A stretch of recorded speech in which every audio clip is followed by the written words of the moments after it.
Hey all welcome to impulse. നമ്മൾ നോക്കാൻ പോകുന്നത് ഇൻവെസ്റ്റിഗേഷൻ ന്യൂ ഡ്രഗ് ആണ്. സോ എന്താണ് ഇൻവെസ്റ്റിഗേഷൻ ന്യൂ ഡ്രഗ് അല്ലെങ്കിൽ IND? ഇതൊരു റിക്വസ്റ്റ് ആണ് for a clinical study sponsor to obtain authorised form the food and drug administration to an investigation drug or biological product to human.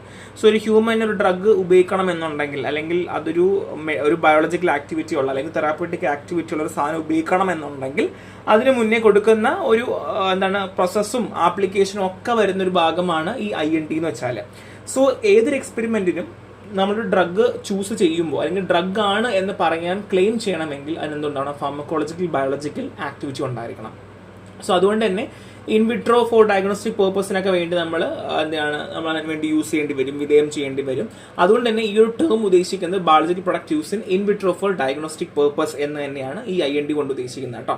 So investigation new drug application നമ്മൾ request ചെയ്യുന്നത് unapproved drugs ആയിരിക്കും. അതായത് ഇപ്പോൾ already നമ്മുടെ commercialise ചെയ്തിട്ടുള്ള ഒരുപാട് ഡ്രഗ്സുകളുണ്ട്. എന്ത് ഡ്രഗ്സാണ് ഉള്ളത്? അതായത് ഡൈക്ലോഫെനാക്ക്, പാരസെറ്റമോൾ, അതൊക്കെ അപ്രൂവ്ഡ് ഡ്രഗ്സ് ആണ്. അപ്പം നമ്മൾ ഒരു സാധനം പുതിയിട്ട് ഇറക്കാൻ പോവുകയാണെങ്കിൽ ദാറ്റ്സ് അൺഅപ്രൂവ്ഡ് തന്നെയാണ്, അല്ലെ കൊമേഴ്സിൽ നമുക്ക് അൺഅപ്രൂവ്ഡ് തന്നെയാണ്. അപ്പം നമ്മൾ അതിന് അൺഅപ്രൂവ്ഡ് തന്നെയാണ് പറയുക. സോ നമുക്ക് ബേസിക് ആയിട്ട് ഉദ്ദേശിക്കുന്നത് എന്താണ്? ഒരു പുതിയൊരു ഡ്രഗ് നിങ്ങൾക്ക് ഇറക്കണം, അല്ലെങ്കിൽ അതിനെപ്പറ്റി പഠിക്കണം, അല്ലെങ്കിൽ ഹ്യൂമൻ ക്ലിനിക്കൽ ട്രയൽസ് ചെയ്യണം, അല്ലെങ്കിൽ എക്സ്പെരിമെന്റ് ചെയ്യണം, ഇങ്ങനെയൊക്കെ ചെയ്യണം, അല്ലെങ്കിൽ മാർക്കറ്റിംഗ് ചെയ്യണം. മാർക്കറ്റിംഗിന് മുന്നേ ഉള്ള കാര്യങ്ങൾക്ക് വേണ്ടിയൊക്കെ ചെയ്യുന്ന കാര്യങ്ങൾക്കുമായി ബന്ധപ്പെട്ടതാണ് ഈ IND എന്ന് പറയുന്നത്. So type of IND commercial IND ഉണ്ട്. അതെന്ന് വെച്ചാൽ നമ്മളൊരു പുതിയ പ്രൊഡക്റ്റ് ഇറക്കാൻ വേണ്ടിയുള്ള മാർക്കറ്റിംഗ് പെർമിഷൻ എടുക്കുന്നതാണ്, ഫേംസ് എടുക്കുന്നതായിരിക്കും.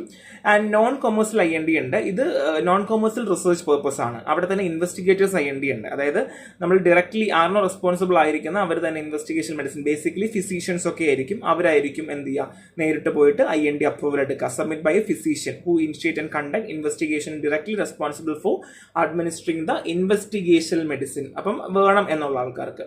ഈ next one is emergency use IND ആണ്. ഇവിടെ നമ്മൾ പ്രോട്ടോകോൾസ് നമ്മൾ ഫോളോ ചെയ്യില്ല കേട്ടോ. മിക്കവാറൊക്കെ ഫോളോ ചെയ്യാത്ത അവസ്ഥകളായിരിക്കും. അത് used for patient who do not meet the criteria of established study protocol. അങ്ങനെ ചെയ്യുന്ന ആൾക്കാർക്കുള്ളതാണ്. അതായത് പെട്ടെന്ന് ഒരു എമർജൻസി വരുന്നു, experimental drug in emergency in insufficient time to submit IND. ഒരു IND നമുക്ക് സബ്മിറ്റ് ചെയ്യാൻ പറ്റുന്നില്ല, ഒരു ഡെത്ത് അല്ലെങ്കിൽ ഡു ഓർ ഡൈ കേസാണ്, അങ്ങനെയൊക്കെ കേസ് വരുമ്പോഴത്തേക്ക് നമുക്ക് ഉപയോഗിക്കുന്നതാണ് എമർജൻസി IND എന്ന് പറയുന്നത് കേട്ടോ. അപ്പം സിമ്പിൾ ആണ്. നിങ്ങൾ വെറുതെ ഇങ്ങനെ കൺഫ്യൂസ്ഡ് ആവേണ്ട ആവശ്യമൊന്നുമില്ല കേട്ടോ. So next one is treatment IND ആണ്. ഇവിടെ submit investigation drug that show promise to clinical testing serious or life threatening disorder that will final clinical work being complete and FD evaluation is underway. So FD evaluation underway ആയിരിക്കും, അല്ലെങ്കിൽ final clinical work submit ചെയ്യേണ്ട സമയമായിരിക്കാം. പക്ഷേ in between emergency, life threatening ആണ്, ഡിസോർഡറിലൊക്കെയാണ് നമുക്ക് വേണമെങ്കിൽ ഉപയോഗിക്കാം. സോ എമർജൻസിയും ട്രീറ്റ്മെന്റ് IND കൺഫ്യൂസ് ആയി പോകരുത്. ട്രീറ്റ്മെന്റ് IND വെച്ചാൽ ഓൾറെഡി ക്ലിനിക്കൽ വർക്ക് ഒക്കെ നമ്മൾ ഫൈനലൈസ് ചെയ്ത് FD ഇവാലുവേഷൻ അണ്ടർവേ ആയിരിക്കുന്ന കണ്ടീഷനിലും സീരിയസിലും മാത്രമേ ട്രീറ്റ്മെന്റ് IND നമ്മൾ യൂസ് ചെയ്യാറുള്ളൂ. ഈ IND ആപ്ലിക്കേഷൻ റിക്വയർമെന്റ് ആണ്. Animal pharmacology and toxicological study നമ്മൾ നോക്കേണ്ട ആവശ്യമുണ്ട്. പ്രിലിമിനറി ആയിട്ട് നമുക്ക് ഡേറ്റ എല്ലാം കളക്ട് ചെയ്ത് കൊടുക്കേണ്ട ആവശ്യം ഉണ്ട് എന്നുള്ളതാണ്. മാനുഫാക്ചറിങ് ഇൻഫർമേഷൻ, എന്താണ് കമ്പോസിഷൻ, സ്റ്റെബിലിറ്റി, ക്വാളിറ്റി കൺട്രോൾ, അതായത് ഒരു ഡ്രഗിന്റെ ഫാർമസ്യൂട്ടിക്കൽ എന്തൊക്കെയാണുള്ളത് അതെല്ലാം കൊടുക്കേണ്ട ആവശ്യമാണ്. And clinical protocol and investigator information, അത് ഡീറ്റെയിൽഡ് ആയിട്ട് ക്ലിനിക്കൽ റിസർച്ചിന്റെ കാര്യങ്ങൾ ആൻഡ് വോളണ്ടിയേഴ്സിന്റെ കാര്യങ്ങൾ ആൻഡ് ക്വാളിഫിക്കേഷൻ എന്തൊക്കെയായിരുന്നു, ഇൻവെസ്റ്റിഗേറ്ററിന്റെ ക്വാളിഫിക്കേഷൻ എന്തായിരുന്നു, ക്ലിനിക്കൽ സ്റ്റഡി നടത്തുന്നത്, അതായത് ബേസിക്കലി നമ്മുടെ പ്രോട്ടോകോൾസ് ആണ് ഉദ്ദേശിക്കുന്നത് കേട്ടോ. ഈ പ്രോട്ടോകോൾസ് എന്തായിരുന്നു, അവർ ചെയ്യാനുള്ള റീസൺ എന്താണ്, എന്തുകൊണ്ട് ചെയ്തു, ഇതെന്തുകൊണ്ട് ഇങ്ങനെ വന്നു, അങ്ങനെ വന്നു, ഒരുപാട് ക്വസ്റ്റ്യൻസ് ഒക്കെ അവിടെ നിങ്ങൾ പറയേണ്ടി വരും. ആൻഡ് IND റിവ്യൂ പ്രോസസ് പറയുവാണെങ്കിൽ ഇൻവെസ്റ്റിഗേറ്റർ ബ്രോഷ്യൂർസ് അവർ സേഫ്റ്റി റിവ്യൂ ചെയ്യും എന്നുള്ളതാണ്. അതായത് ത്രൂ ഔട്ട് നോക്കും സേഫ്റ്റി ഉണ്ടോ. കാര്യം ഏതൊരു സാധനം എടുത്ത് കൊടുത്തിട്ട് സേഫ്റ്റി ഇല്ലെങ്കിൽ തീർന്നു. And application drug sponsorship submit the IND. So ആപ്ലിക്കന്റോ അല്ലെങ്കിൽ ഡ്രഗ് സ്പോൺസർ ആണ് INDക്ക് സബ്മിറ്റ് ചെയ്യുന്നത്. സോ ആദ്യം investigator brochures includes safety review. ഒരു സേഫ്റ്റി റിവ്യൂ നമ്മൾ ചെയ്യും. അതിനുശേഷം ആപ്ലിക്കന്റോ അല്ലെങ്കിൽ ഈവൻ ഫിസിഷ്യനോ അല്ലെങ്കിൽ ഡ്രഗ് സ്പോൺസർ, അത് കമ്പനി എന്ത് ചെയ്യുന്നു, INDക്ക് സബ്മിറ്റ് ചെയ്യും. And CDER, centre of drug evaluation research review ചെയ്യുന്നു. ന്യൂ ഡേറ്റ ആവശ്യമാണെങ്കിൽ വീണ്ടും അഡീഷണൽ ഇൻഫർമേഷൻ വെക്കണം. അക്സെപ്റ്റബിൾ ആണെന്നുണ്ടെങ്കിൽ സ്റ്റഡി പ്രൊസീഡ് ചെയ്യാം. ഇനി ഡിഫൻസ് ഉണ്ട്, ഡിസ്പ്യൂട്ട് ഉണ്ടെങ്കിൽ സ്പോൺസർ അതെന്തുകൊണ്ട് വന്നു, എന്താണ് അങ്ങനെ, അത് അവർ എക്സ്പ്ലെയിൻ ചെയ്ത് കൊടുക്കേണ്ട ആവശ്യമുണ്ട്. സോ ന്യൂ ഡ്രഗ് ആപ്ലിക്കേഷൻ എങ്ങനെയാണ് എന്നുള്ളതാണ്. ND ഞാൻ പറഞ്ഞല്ലോ, ഫോർമൽ റിക്വസ്റ്റ് ആണ്. FD അപ്രൂവലിന് വേണ്ടി പുതിയൊരു ഡ്രഗ് ഇറക്കണമെങ്കിൽ യുണൈറ്റഡ് സ്റ്റേറ്റിലൊക്കെ മാർക്കറ്റിൽ ചെയ്യുന്ന രീതിയാണ് NDA. NDA must be submit to the food and drug administration for evaluation. So NDA എന്ന് പറയുന്നത് ഈ ഫുഡ് ആൻഡ് ഡ്രഗ് അഡ്മിനിസ്ട്രേഷൻ അണ്ടറിലാണ് കേട്ടോ. അതായത് ND എന്ത് ചെയ്യണം, food and drug administration evaluation submit ചെയ്യണം.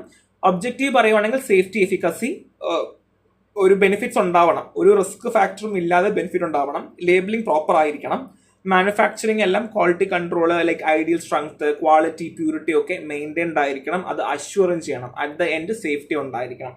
കാറ്റഗറി ഓഫ് NDAs ആണ്. പറ്റുവാണെങ്കിൽ മൊത്തം പഠിക്കുക, ഇല്ലെന്നുണ്ടെങ്കിൽ ആദ്യത്തെ ഒരു 5-6 പഠിച്ചെങ്കിലും വെക്കുക. New molecular entity, new salt of previously approved drug, new formulation of previously approved drug, new combination of 2 or more drug. അതായത് എന്തൊക്കെ കാറ്റഗറിയിലാണ് ND നമുക്കുള്ളത്. ഒന്നുകിൽ നമുക്ക് വേറെ 2 ഡ്രഗുകൾ കമ്പൈൻ ചെയ്യാം, പുതിയ മോളിക്യൂൾ കണ്ടുപിടിക്കാം, ഓൾറെഡി അപ്രൂവ് ചെയ്ത സോൾട്ട് ആയിരിക്കും, പക്ഷെ നമ്മൾ ഓൾറെഡി അപ്രൂവ് ഡ്രഗ് ഉണ്ടാവും, അതിന്റെ സോൾട്ട് കണ്ടുപിടിക്കുക, ഡെറിവേറ്റീവ് പോലെ കണ്ടുപിടിക്കുക, അല്ലെങ്കിൽ ഓൾറെഡി മാർക്കറ്റ് ചെയ്തതിന്റെ ഒരു ഡിഫറെന്റ് OTC കൺവേർഷൻ കണ്ടുപിടിക്കുക, പുതിയ ഡ്രഗ് തന്നെ ആയിട്ട് കൊണ്ടുവരിക, ഓൾറെഡി പ്രീവിയസ് ആയിട്ട് ഡ്രഗിനെ നമ്മൾ ചിലർ മോഡിഫൈ ചെയ്യുന്നു എന്നുള്ളതാണ്. അങ്ങനെ ഇത്രയും കാറ്റഗറീസ് ആണുള്ളത്. മൊത്തം 7 കാറ്റഗറി ഉണ്ട്. ഇത് പഠിക്കാൻ പറ്റുവാണെങ്കിൽ ആ ഓർഡർ തന്നെ പഠിക്കാൻ ശ്രമിക്കാം.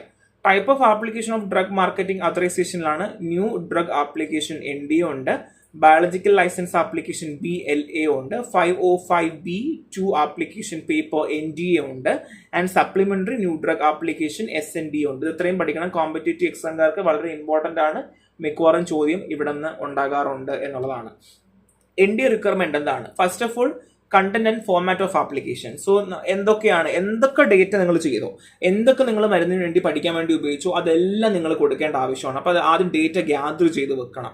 ഇനി ഫോർമാറ്റ്, അസംബ്ലി, സബ്മിറ്റ് ആപ്ലിക്കേഷൻ ആണ്. നമ്മൾ ആർക്കൈവൽ കോപ്പി ഒക്കെ നോക്കുക, റെഫറൻസുകൾ നോക്കുക, കോപ്പീസ് റിവ്യൂ ചെയ്യുക, എന്തെങ്കിലും ടെക്നിക്കൽ ഇൻഫർമേഷൻസ് വേണമെങ്കിൽ അത് ഓർഗനൈസ് ചെയ്ത് ആഡ് ചെയ്യുക. And NDA summary format and content ആണ്. ഇവിടെ സമ്മറി 50 മുതൽ 200 പേജ് വരെ ടേബിൾസും ഗ്രാഫ്സും യൂസ് ചെയ്യാം.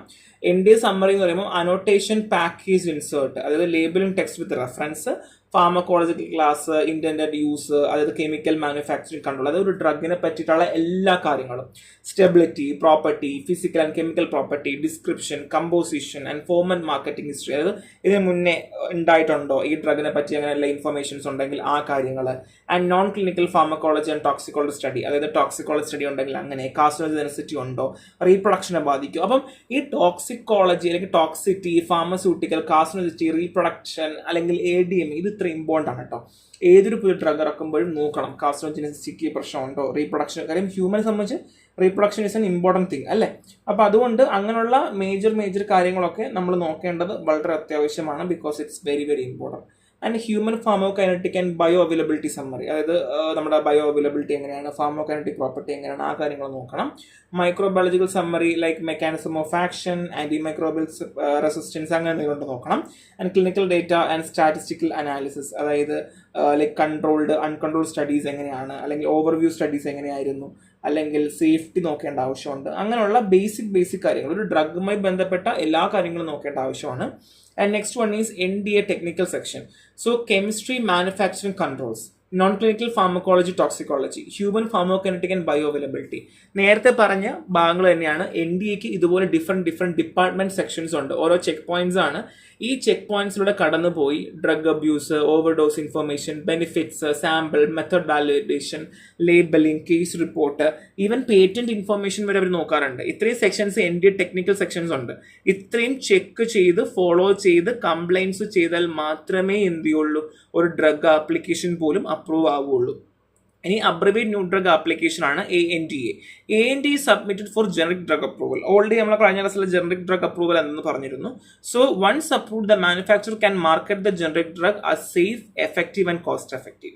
സോ ഓൾറെഡി ഇപ്പോൾ ഒരു ജനറിക് ഡ്രഗിന് അപ്രൂവ് ആയി കഴിഞ്ഞാൽ അവർക്ക് എന്ത് ചെയ്യാം, ഒരു കോസ്റ്റ് എഫക്റ്റീവ് ആയിട്ട്, ജനറിക് ഡ്രഗ് ആണല്ലോ മെയിൻ ആയിട്ട്, നമ്മൾ കോസ്റ്റ് എഫക്റ്റീവ് ആയിട്ട് കൊടുക്കുക, ആൻഡ് എഫിഷ്യൻസി നമുക്ക് മെയിൻറ്റെയിൻ ചെയ്യുക, ആൻഡ് ഒരു ഓൾട്ടർനേറ്റീവ് ഡ്രഗ്, ബ്രാൻഡ് നെയിമിനേക്കാൾ ഓൾട്ടർനേറ്റ് ഡ്രഗ് കൊടുക്കുക എന്നുള്ളതാണല്ലോ. അപ്പം അതുമായിട്ടുള്ള കാര്യങ്ങളെല്ലാം ഇവിടെ NDAക്കകത്ത് ഇമ്പോർട്ടന്റ് ആയിട്ടുള്ള പോയിന്റ് ആണ്. നമ്മൾ പറയാൻ വന്ന ANDA ആണ്. അപ്പോൾ ഓൾറെഡി ANDA എന്ന് ഞാൻ പറഞ്ഞല്ലേ, ഇപ്പോൾ ജനറിക് ഡ്രഗ് ആണ്, നമുക്ക് ഇറക്കണം എന്നുണ്ടെങ്കിൽ നമ്മൾ അപ്രൂവലിന് വെക്കുന്ന രീതിയാണ് എന്ത്, ANDA. So type of ANDA തന്നെ നമുക്ക് 5 ടൈപ്പിലുണ്ട്. ANDA സബ്മിഷനിൽ തന്നെ paragraph 1 non patent listed. So പേറ്റന്റോ കാര്യങ്ങളൊന്നും ഉണ്ടാവില്ല. പാരഗ്രാഫ് 2 ആണെങ്കിൽ പേറ്റന്റ് ഉണ്ട് പക്ഷേ എക്സ്പയർ ആയി പോയത്. ആൻഡ് പേറ്റന്റ് 3 ആണെങ്കിൽ approved sought after patent expiration. So patent expire ആയി തൊട്ടടുത്ത് നമ്മൾ വീണ്ടും അപ്രൂവലിന് വെക്കുന്നതാണ്. ആൻഡ് പാരഗ്രാഫ് 4 ആണെങ്കിൽ പേറ്റന്റ് ഇൻവാലിഡ് ആയിരിക്കും എന്നുള്ളതാണ്. അപ്പോൾ ഇങ്ങനെ മൊത്തം വേണമെങ്കിൽ 4 തരം എന്ന് പറയാം. 4 തരത്തിലാണ് നമുക്ക് ടൈപ്പ് ഓഫ് ANDA ഉള്ളത് കേട്ടോ. സോ ഒന്ന് ആലോചിക്കുക, നമ്മളെന്താണ് മാർക്കറ്റിങ്ങിനും മാനുഫാക്ചറിങ്ങിനും ഒരു ജനറിക് ഡ്രഗ് സേഫ് ആയിട്ട്, എഫക്റ്റീവ് ആയിട്ട്, ലോ കോസ്റ്റിൽ നമുക്ക് ഇറക്കാം എന്നുള്ളതാണ്. And code of federation regulation on for AND ഉണ്ട്, പറ്റുന്നവർ പഠിച്ചു വെക്കുക. ഫോളോയിങ് റെഗുലേഷൻസ് ആണ് നമ്മൾ ANDക്ക് അപ്ലൈ ചെയ്യുന്നത്. 21 CRF 314 ഉണ്ട്, application for FDA approval to market new drug or antibiotic drug. ഒരു പുതിയ ഡ്രഗ് ഇറക്കണം അല്ലെങ്കിൽ നിങ്ങൾക്ക് ആന്റിബയോട്ടിക് ഡ്രഗ് ഇറക്കണം എന്നുണ്ടെങ്കിൽ എന്താണ് 21 CRF 314 ആപ്ലിക്കേഷൻ ആണ് നിങ്ങൾ ചെയ്യേണ്ടത്. ഇനി 21 CRF 320 ആണെങ്കിൽ bio availability and bio equivalent requirements ആണ് അവിടെ കാണിക്കുന്നത്. 21 CRF 310 ആണെങ്കിൽ ന്യൂ ഡ്രഗ് ആണ്. ഇത് പഠിച്ചു വെക്കുക, കോമ്പറ്റേറ്റീവ് എക്സാംകാർക്ക് വളരെ ഇമ്പോർട്ടന്റ് ആണ്. GPAT-കാർക്കൊക്കെ മിക്കവാറും ഈ സാധനം ചോദിക്കും. The office of generic drug OGD encourage submit of bio ഇക്വലൻസ് chemistry and labelling portion in electronic format. So ഇവർ കൂടുതലും ഇലക്ട്രോണിക് ഫോർമാറ്റാണ് പറയുക. ഇപ്പം അങ്ങനെയല്ല, എല്ലാവരും ഇലക്ട്രോണിക് ഫോർമാറ്റാണ്. വലിയ ബുക്കും പത്രമൊന്നും എടുക്കാൻ പറയത്തില്ല. കാര്യം അതാണ് ഏറ്റവും എളുപ്പം. കാര്യം അവർക്ക് എന്താണ് ഏറ്റവും കൂടുതൽ നോക്കാനും അല്ലെങ്കിൽ അവരെ സംബന്ധിച്ച് അവർക്ക് എല്ലാ കാര്യങ്ങളും ഒക്കെ മെൻഷൻ ചെയ്യാനും നോക്കാനും വാലിഡേറ്റ് ചെയ്യാനും ഒക്കെ എളുപ്പം എന്താണ് ഇലക്ട്രോണിക് ഫോർമാറ്റാണ്. എന്നാൽ തന്നെ ഇവിടെ സ്പെസിഫിക്കായി പറയുന്നുണ്ട് OGD എന്ന് പറയുന്നത് എന്താണ്, അത് സ്പെസിഫിക് ആയിട്ട് എന്താണ് എല്ലാം പറയുന്നത് ഇലക്ട്രോണിക് ഫോർമാറ്റിലാണ്. ഇനി format and content of AND ആണ്. AND 3 കോപ്പിയിലാണ് വെക്കേണ്ടത്. Archival copy, review copy and field copy ആണ്. അർച്ചീവൽ കോപ്പിയിൽ application form, table of content, AND submission, condition of use. അവിടെയാണ് നമ്മൾ ഈ ഡ്രഗിന്റെ നമ്മൾ കൊടുക്കാൻ പോകുന്ന ഡ്രഗിന്റെ എല്ലാ കാര്യങ്ങളും നമ്മൾ അവിടെ മെൻഷൻ ചെയ്യണം. എന്താണ്, എങ്ങനെയാണ്, ഏതാണ്, എപ്പോഴാണ്, അങ്ങനെയുള്ള എല്ലാം, സാമ്പിള്, പേറ്റന്റ് സർട്ടിഫിക്കറ്റ് എല്ലാം വെക്കണം. So bio equivalence review process നടക്കുന്നത് ബയോ ഇക്വലൻസ് റിവ്യൂവിൽ അക്സെപ്റ്റ് ചെയ്യുവാണെങ്കിൽ മുമ്പോട്ട് പോവാം. Review by OST or CDER ആണ്. അക്സെപ്റ്റ് ചെയ്താൽ പ്രീ അപ്രൂവൽ ഇൻസ്പെക്ഷൻ ഫോളോ ചെയ്യാം. പ്രീ അപ്രൂവൽ ഇൻസ്പെക്ഷൻ ആണ് എന്നുണ്ടെങ്കിൽ അക്സെപ്റ്റ് ചെയ്താൽ AND അപ്രൂവ് ചെയ്യുന്നതാണ്. അപ്പൊ AND എപ്പോൾ അപ്രൂവ് ചെയ്യുന്നു എന്ന് ചോദിച്ചു കഴിഞ്ഞാൽ പ്രീ അപ്രൂവൽ ഇൻസ്പെക്ഷൻ അക്സെപ്റ്റ് ചെയ്താൽ മാത്രമേ ചെയ്യുള്ളൂ കേട്ടോ. ഇപ്പോൾ ബയോ ഇക്വലൻസ് ഞാൻ പറഞ്ഞു എന്താണ്, അവിടെ അക്സെപ്റ്റ് ചെയ്താൽ മുമ്പോട്ട് പോവാം. Review by OST or CDR ആണെന്നുണ്ടെങ്കിൽ പ്രീ അപ്രൂവൽ ഇൻസ്പെക്ഷൻ ഫോളോ ചെയ്യാം. ഇനി പ്രീ അപ്രൂവൽ ഇൻസ്പെക്ഷൻ അക്സെപ്റ്റ് ചെയ്താലാണ് AND എന്താവുന്നത്, അപ്രൂവ് ആവുന്നത്. അപ്പോൾ ഈ ഒരു ഓർഡറിൽ വേണം പഠിക്കാൻ. ഇനി ഡിഫൻസ് ഉണ്ടെന്നുണ്ടെങ്കിൽ നോട്ട് അപ്രൂവൽ ആണ്, ലെറ്റർ ഇഷ്യൂ ചെയ്ത് വെക്കും, പറഞ്ഞുവിടും, പോയിട്ട് പിന്നെ വരാൻ പറയും കേട്ടോ. ഇതാണ് ബയോ ഇക്വലൻസ് റിവ്യൂ പ്രോസസ്സിന്റെ ആ ഒരു ഫ്ലോ ചാർട്ട്, പഠിച്ച് വെക്കുക, ഇമ്പോർട്ടൻ്റ് ആണ്. ഇനി difference between ND and AND submission. NDയും AND സബ്മിഷനും തമ്മിൽ ഡിഫറൻസ് എന്താണ്? ND എന്ന് വെച്ചാൽ എന്താണ്, well control study or for efficacy ആണ്. മറ്റേത് നോൺ ക്ലിനിക്കൽ സ്റ്റഡി റിക്വയർമെന്റ് ആണ്. കാര്യം ഓൾറെഡി ജനറിക് ഡ്രഗ് ആണല്ലോ. ഇനി സേഫ്റ്റി ആണെങ്കിൽ record preclinical and clinical data. So ND ആണെങ്കിൽ ഡേറ്റ ഫുൾ വേണം. മറ്റേതാണെങ്കിൽ ബയോ ഇക്വലൻസ് ആണ് വേണ്ടത് അല്ലെ. മാനുഫാക്ചറിങ് ആണെന്നുണ്ടെങ്കിൽ ഡീറ്റെയിൽഡ് മാനുഫാക്ചറിങ് പാക്കേജ് ഡീറ്റെയിൽസ് ആവശ്യമാണ്. ഇപ്പുറത്ത് എന്താണ്, ബയോ ഇക്വൽ ലേബലിംഗ് മാത്രം മതി. ലേബിളിംഗിൽ അനോട്ടേഷൻ ലേബിളിംഗ് ആവശ്യമാണ്. അവിടെ must be comply with DESI labelling guide lines. നിങ്ങൾ ചെയ്യേണ്ടത് ബേസിക് ആയിട്ട് ഇതെങ്കിലും പഠിച്ചു വെക്കുക കേട്ടോ. ഇത് ഇമ്പോർട്ടൻ്റ് ആണ്. ഈ ഒരു കോളമെങ്കിലും നിങ്ങൾ വരച്ച് വെക്കാൻ വേണ്ടി പഠിക്കണം. എക്സ്ക്ലൂസിവിറ്റി പീരീഡ് ഉണ്ട്. ഓർഫൺ ആണെങ്കിൽ 7 വർഷം, ന്യൂ കെമിക്കൽ എൻറ്റിറ്റി ആണെങ്കിൽ 5 വർഷം, പീഡിയാട്രിക്കലി എക്സ്ക്ലൂസീവ് ആണെങ്കിൽ 6 അഡീഷണൽ മന്ത്, പേറ്റന്റ് ചലഞ്ച് ആണെങ്കിൽ 180 days ആണ്. ഇതും പഠിച്ചു വെക്കുക. ഇതും എന്താണ് നമുക്ക് ഇമ്പോർട്ടൻ്റ് ആണ്. Changes to an approved NDA or AND. Already approve ആയി, ഇനി എന്തെങ്കിലും ചേഞ്ചസ് ഉണ്ടോ എന്നുള്ളതാണ്. ചില സമയങ്ങളിൽ നമുക്കൊരു മാറ്റങ്ങൾ വന്നേക്കാം. FDA provide guideline for post approval changes. So approve ചെയ്തു, പിന്നെ നമുക്ക് എന്തെങ്കിലും ചേഞ്ചസ് വേണം അല്ലെങ്കിൽ എന്തെങ്കിലും മാറ്റങ്ങൾ വേണം എന്നുണ്ടെന്നുണ്ടെങ്കിൽ അവിടെയും മാറ്റങ്ങൾ നമുക്ക് വരുത്താം. Section 506A for federation food drug and cosmetic act 21 CRF 31470 ആണ്. ടൈപ്പ് ഓഫ് ചേഞ്ചസ് എന്ന് പറഞ്ഞാൽ മേജർ ചേഞ്ചസ് ആണെങ്കിൽ ഐഡന്റിറ്റി, സ്ട്രെങ്ത്, ക്വാണ്ടിറ്റി, പ്യൂരിറ്റിയിലൊക്കെ മാറ്റം വരുന്നുണ്ട്. ഇംപ്ലിമെന്റേഷൻ ആണെങ്കിൽ അപ്രൂവൽ ടൈം 6 മാസം വരെയാണ്. അത് പ്രയർ അപ്രൂവൽ സപ്ലിമെന്റ്സിൽ വെക്കണം കേട്ടോ. 2 മോഡറേറ്റ് ചേഞ്ച് ആണ്, അതായത് ബീയിങ് എഫക്റ്റഡ് CBE ആണ്. CBE 30 ആണെങ്കിൽ 30 days ഓഫ് FDA സബ്മിഷനും, CBE 0 ആണെങ്കിൽ can implement immediately after FDA submission. വളരെ ചേഞ്ചസ്, അതിപ്പോൾ എക്സാമ്പിൾ ലേബിളിംഗിൽ 1-2 വാക്കുകൾ അങ്ങോട്ടും ഇങ്ങോട്ടും മാറ്റുന്നു. മേജർ ഡ്രഗിനെ ബാധിക്കാത്ത എന്തെങ്കിലും 1-2 വാക്കുകളൊക്കെ മാറുവാണ് എന്നുണ്ടെങ്കിൽ അത് മാത്രമായ കേസുകൾ മാത്രം കേട്ടോ. ആൻഡ് മൈനർ ചേഞ്ച് ആണെങ്കിൽ minimal risk to quality and safety and annual report submit ചെയ്യേണ്ട ആവശ്യമാണ്. പോസ്റ്റ് അപ്രൂവൽ ചേഞ്ചസ് ആണ് എന്നുണ്ടെങ്കിൽ കമ്പോണന്റ് കമ്പോസിഷൻ, സൈറ്റ് ചേഞ്ച് ആവുന്നു, മോഡിഫൈ ചെയ്യുന്നുണ്ട്, അഡ്ജസ്റ്റ്മെന്റിൽ ചേഞ്ച് ചെയ്യുന്നുണ്ട്, ക്ലോഷർ ഫിസിക്കൽ ചേഞ്ച് വരുത്തുന്നുണ്ട്, ലേബിൾ മോഡിഫൈ ചെയ്യുന്നുണ്ട്, മൾട്ടിപ്പിൾ റേറ്റ് ചേഞ്ച് ഒക്കെ വരുവാണെങ്കിൽ ഇതിനെല്ലാം പോസ്റ്റ് അപ്രൂവൽ ചേഞ്ചസ് ആണ്. സോ ഇതെല്ലാം കാറ്റഗറൈസ് ചെയ്യുന്നതാണ് കേട്ടോ. ഇതിൽ പലതും മേജറും, ചിലത് മോഡറേറ്റ്, ചിലത് മൈനർ ആണ്. സോ ഡിപ്പെൻഡ് ചെയ്യും. നമുക്ക് അത്രയൊന്നും ഇൻഡെപ്തി പോകേണ്ട ആവശ്യമില്ല, അത് മനസ്സിലാക്കി വെച്ചിരുന്നാൽ മതിയായിരിക്കും. മൈനർ ചേഞ്ച് ആണെങ്കിൽ up to 1 year before submission ആണ് ടൈം ലൈൻ പറയുന്നത്. മോഡറേറ്റ് ആണെങ്കിൽ 1 receipt of submission. Moderate change 30 ആണെങ്കിൽ 30 days after recipient. Major change ആണെങ്കിൽ up to 6 months after submission ആണ്.